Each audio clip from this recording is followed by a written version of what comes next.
Hi, everybody. I'm Tina Brock. I am the producing artistic director here at the Idiopathic Radiculopathy Consortium in Philadelphia. And today I am coming to you virtually from the coast of Ireland, which figures prominently in our 15-minute conversation upcoming about the playwright Enda Walsh and his work, The New Electric Ballroom. The IRC has been in Philadelphia for about 16 years, and we explore the works of authors from the very loosely defined theater of the absurd and other existentialist authors, including Eugene Ionesco, Samuel Beckett, Franz Kafka, Jean Anouilh, and a number of other contemporary playwrights, of which Enda Walsh is a part of that group. The IRC was scheduled to be on the stage at the Walnut Street Theater Independent Studio on 3 in 2020, June of 2020, and sadly, those plans were shipwrecked. And here we are, and still planning, still thinking. And what's fabulously fascinating about the artistic venture is that what has happened to us as artists, creators, directors and producers in the meantime is that we have had a chance to absorb and to take in what it means to be reflecting on self and other existentialist themes during this time. Peggy Meekum, who is the director, artistic director at the Irish Heritage Theater here in Philadelphia, is scheduled to direct that play. And I'm going to introduce her in just a couple of seconds. And we're going to have just a very short conversation about Walsh's work, about Ionesco's work, Beckett's work, and others. So very happy to be with you today as a part of the PASC family and to be contributing to this work today, and very excited to be working alongside artists, you all in the community, because what we do, I think, very much informs the way that we think about our own discipline. Before we get started, just a very quick synopsis of the play, which I think is very apt, and it reads: trapped in the years that have passed since their halcyon days at the New Electric Ballroom, three sisters relive memories of something resembling romance with hilarious and horrible effect. Interruptions from the local fishmonger only remind of the dangers of love and the life outside. So with that as our starting place, I'd like to welcome to the table Peggy Meekum, the artistic director of the Irish Heritage Theater, and we'll have a very brief conversation about existentialist themes, the plays of Enda Walsh, Beckett, and Ionesco. So why don't you lob one out at me, Peggy, and let's get the conversation I'd love going. to. All right, so we're obviously living in strange and unfamiliar times. So I'm wondering, just to start at a kind of general level, if you could speak to what aspects of our personal experiences right now are reflected in an absurdist perspective, and also how even more specifically in absurdist theater. Yeah. So I think, like most people on Thanksgiving, I was not with my family, and I found myself sitting in my my living room with a copy of Martin Eslin's The Theater of the Absurd, which is his sort of tomb of information on all of those authors, and thinking just how comforting it was for me to read through the chapters on Beckett, on Ionesco, and certainly on Enda Walsh, who is the contemporary, speaking contemporarily to that work. And, I think the issues of isolation and being alone, the examination of the self in relation to the community. And of course, in New Electric Ballroom, what you see are the sisters in isolation in their little Irish town, and they are retelling stories again and again and again as a way of finding comfort, as a way of reliving those memories. And as I was reading the play again, and we talked about this in our first production meeting that we had for it, is that that is the way in which we create structure. That is the way in which we psychically keep ourselves moored to a world that has politically and otherwise been very difficult to manage, I think, recently, not just, I think, from a perspective of a health, the health perspective, which is certainly the largest and the grandest of the last 100 years. Who would have thought of that, thought that we'd be in this position? But I do think those ideas of examination of the self, who am I in relation to other people? Who am I in relation to myself? And we see that as a theme in the New Electric Ballroom, certainly with Clara and Brita in their world every day, going over and over and over the same story, starting again, making each other start again. And then they have sort of the interloper who comes in, the fishmonger who comes in to sort of break up that monotony. But these are the ways. I feel like that's been my life for the last 9 months. And so many people I know who have had to adjust their work schedules, their lives, if they've lost a job, if they have lost family, if they have lost the ability to be the self in relation to everyone around them. And I feel these plays hold up so beautifully in this time. And for me, were so comforting on that holiday. It seems strange to be sitting perhaps with Beckett on that day. When I told a number of people that, they were like, what? And, I said, no, I really found it extraordinary that in this this very unusual time that we're in, that we can see the importance and the relevance of these works. Beckett, Ionesco, Kafka, you name it, it's there. There's one thing I just wanted to go over here, Peggy, to something that Walsh himself wrote, which I thought was so beautiful. He talks about the characters in the New Electric Ballroom, and let me just pull it over here. And he says, one of the themes is they just keep talking, and this sort of vomitus of language that is the security blanket in the connection that they have to other people and to the world. And he says they are proclaiming and proclaiming and proclaiming. And to what? To what? To construct rules and some sort of mechanisms within their living room, but to what?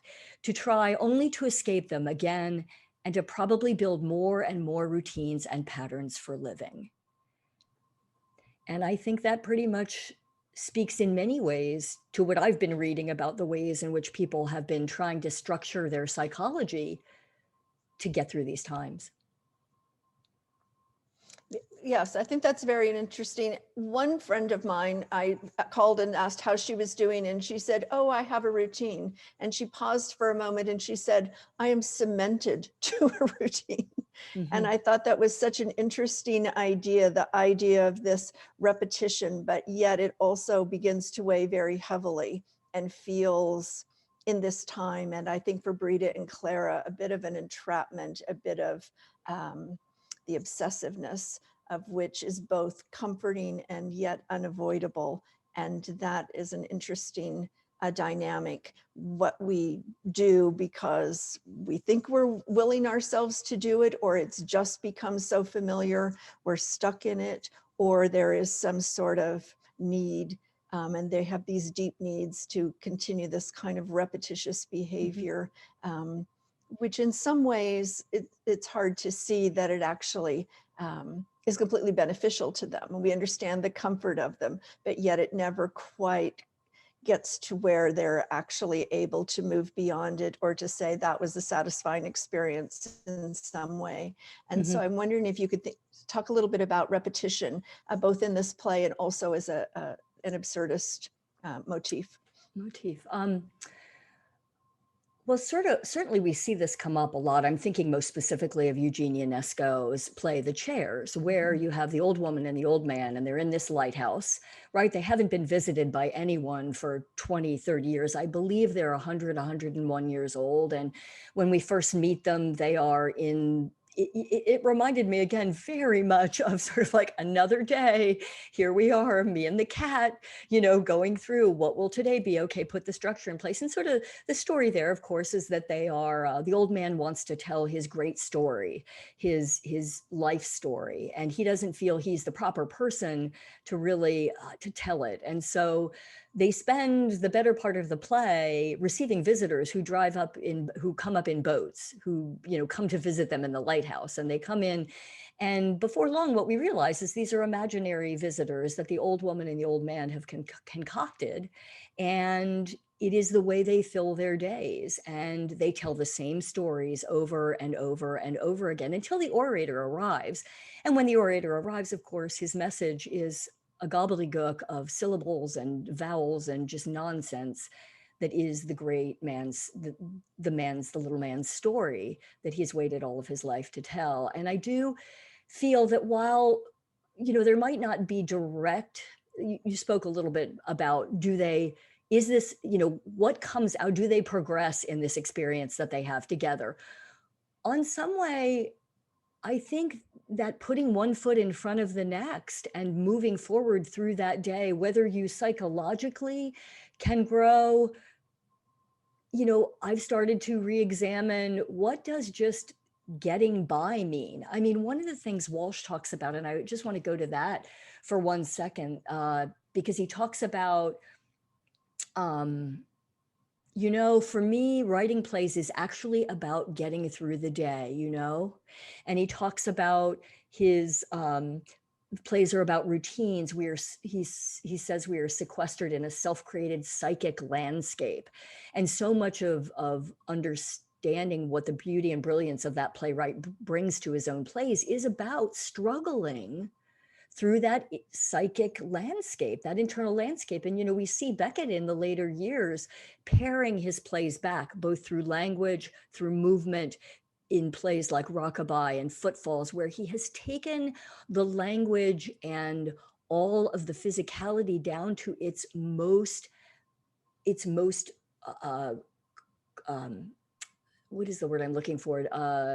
It's just the essence. It's the essence of what it is. So the play becomes the experience for the audience, the experience for the performer is one of just existential being, as opposed, you know, it is transcendent, if you will, in that regard. And I think that's, you know, we see that in those later plays of Beckett's. And so I guess, I don't know, the question about,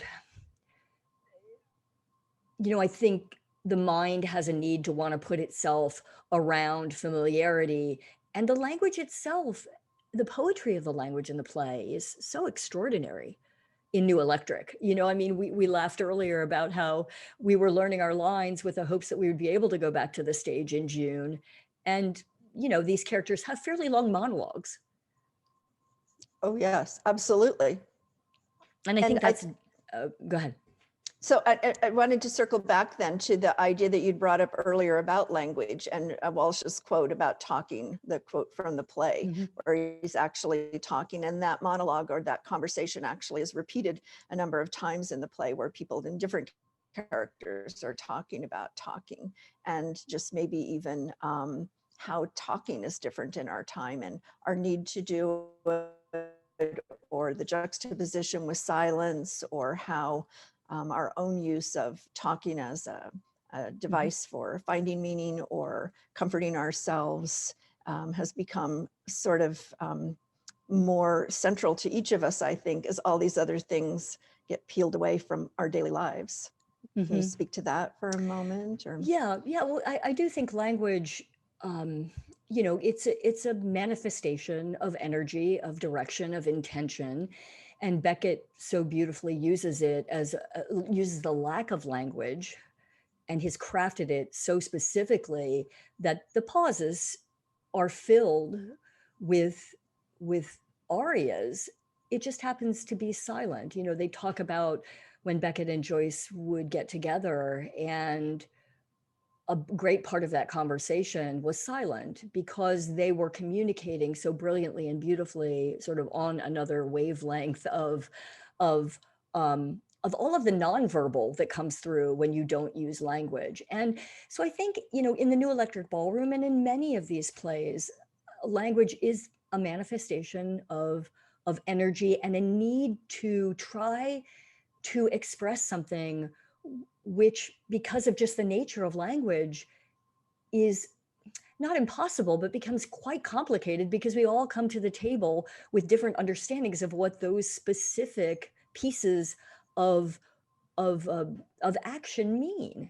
And you see in New Electric Ballroom again and again and again, where one or the other characters will get frustrated because the other is not following their pre-designed rules of play, if you will. And a question I had for you as the director, as we began work on this, is that character frustrated because the other character is not following exactly the line that they set out? In other words, has the rigidity of the rules been broken, or do they really not understand each other? So I'm not sure I exactly answered the question, except just to say that I do think language gets used as a way of avoiding making connection, as a way of illuminating connection, and silence as well, being this most beautiful gift that we give each other when we listen and absorb meaning from the language that we have put out in the air, you know? And I think you touched on something that we've been talking about as well, and thinking about speaking today, and also just in the kind of waiting.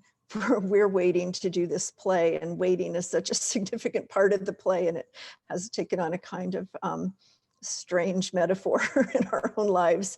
But it's been useful in that we've had a lot more time than we would in a regular production schedule of 2 to 3 shows a year to actually think about this play, go back and read it over and over, really reflect on it outside of working on other things, which has been really nice. And I'm really excited when we actually get into the room to look at the pauses. There's all these places in the play where it's a specific stage direction that there is to be a pause. And, you know, while many modern directors don't always follow the stage directions, I'm very interested to explore what meaning, what the themes from Beckett we may derive from those silences, what actually will be discovered in the room in rehearsal by the actors, finding out what it is. And I think that the answer to your question from earlier will be answered there, that we'll find in the frustration, how does the silence play into that frustration? Does that contribute to it? Is it a moment of peace from it? It's going to be very interesting.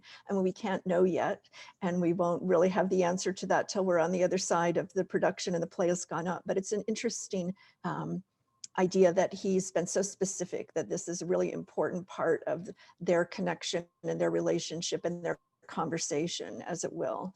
The silence as being as meaningful as the language. So I'm really looking forward to when we can actually find out what that's all about. So we've talked a little bit about how these themes were developed in the work of Ionesco and Beckett and those kinds of relationships. You spoke about the chairs. Could you also talk about the Firebugs, Max Frisch's play, The Firebugs, and how it also relates, one of the former plays that are prior plays produced by IRC, yeah.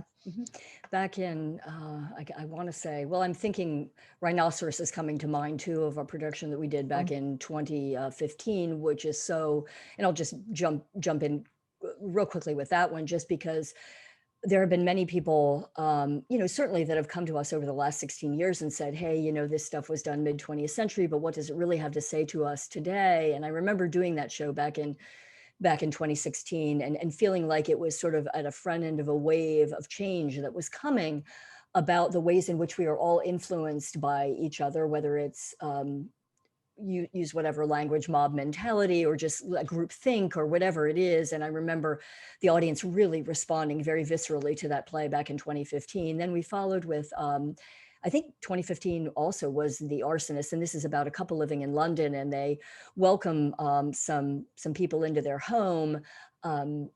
And what ends up happening is they basically take over the house, burn the house down, and a number of other very tragic things ensue during that play. And I think it just raises these issues of, as we all move ahead in a world that is, fair to say, very deeply divided right now, and what are the ways in which we are looking towards our own communities and the people that are in communities or communities directly, and then those that we're looking to build bridges with, or to be able to understand in a little bit more specific way. I would wonder what these playwrights would have to say about the world that we live in right now, because I think these plays, and to those who have said to us before, hey, what does this work have to say to us? I can't even imagine and look for nightly inspiration as to what they might have to say, because I can't wait to get back out onto the stage to explore these themes. All of these plays, Rhinoceros, The Chairs, Max Frisch's The Firebugs, you name any of these, Boris Vian's plays that we have done, the French playwright, all of these are exploring these existentially and overlapping with absurdist themes, but really exploring and mining the depth of what it means, of what the self is in relation to itself and to others. And I think we could turn around and do any one of these plays and it would have an entirely different overlay at this point. We are changed as artists. We are changed as creators. We are changed as actors on that stage. I will never be the same artist that I was before all of this happened. And that feels so exciting to be able to look at this material fresh and any one of those plays, to my mind, becomes now on the table, alive again in ways that, in ways that I would never have imagined before. Yeah, that's a really wonderful and interesting point, is how all of this work will be recentered then in a new dynamic in our life, a new understanding in ways that we'll be able to approach it and see it again as if for the first time, which is of course always the goal. And I think that's going to be a really fascinating thing moving forward. And perhaps one of the brighter aspects to say that is coming out of this is that we actually then can rethink things that we've always held to be true or always thought or believed in some way, and re-examine them. And really, in some ways, that being the point of theater, I think this is a really exciting opportunity. And I think New Electric Ballroom really provides us with a wonderful place to explore these themes in a way that is going to be very resonant and very wonderful for those of us who get to work with you and to be part of this and to be part of your company and in putting up this important play. So I know I'm really looking forward to it. I am too. And I know that we all probably went through this in the beginning. I'm sure for every artist, whether you're an artist in the studio, that provides different challenges, whether you are a writer, wherever you're finding your studio to create your art, it's certainly hit the performing arts in a way that, as you say, the waiting for fill in the blank, waiting for the vaccine, waiting for, and still to this day, listening to the news this morning, talking about sort of, it is going to be an ongoing and changing waiting for, if you will. I think the performing arts, certainly, it was so difficult at the beginning to get our heads around, and not wanting to, at least on this end, not wanting to get too invested in it, because we knew the chances are. But I think, as you say, coming out the other side of it and having now things change so rapidly, day to day, week to week, month to month, we now come back so much richer to be able to visit this material. And I'm so very excited to be able to look at the play again with you in the directorial helm. And I want to encourage everyone to check out the Irish Heritage Theatre's work. I've had the great privilege to work with Peggy on a couple of plays that the Irish Heritage Theatre has produced. And I think Walsh is just the perfect combination of playwright for the Irish heritage and for the more absurdist themes of the Idiopathic Radiculopathy Consortium. So I encourage everybody to check out Enda Walsh's work. And I just want to thank you all for having Peggy and I here today to be a part of PASC. It is so fruitful and fulfilling to hear what other artists are doing, because I think we all influence and connect with each other by our individual genres, what we bring to the table, and conversations like this really do matter when we set out to work to get that work back out on the stage again. So thanks to everyone, to you, Peggy, for being here and having this conversation, and to everyone for having us. And I look forward, hopefully, to seeing you in the audience when we can get this play on the stage hopefully in 2021.